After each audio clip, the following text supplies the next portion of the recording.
Accounting cycle. Accounting cycle starts from financial transaction. A transaction should be financial to be recorded in accounting.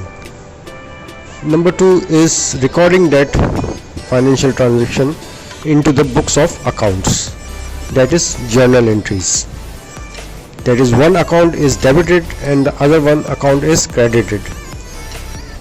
Number 3 is the entry of financial transaction in the ledger.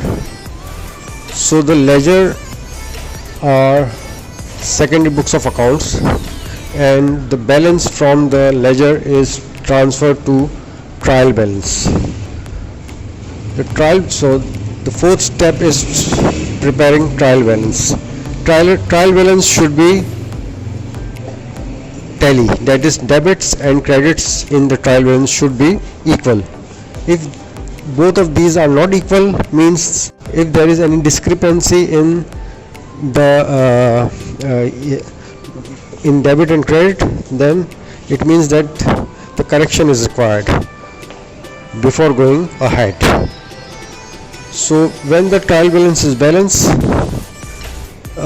adjustments are required. Adjustments are essential part of accounting cycle, which is required at the end of the year.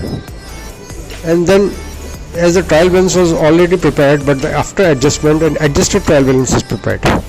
So the next step is the preparation of adjusted trial balance.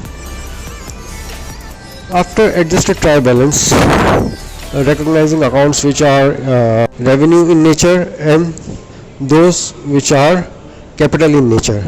The accounts which are revenue in nature are transferred to income statement, and the accounts which are capital in nature are transferred to statement of financial position. So in this way the accounting cycle is complete.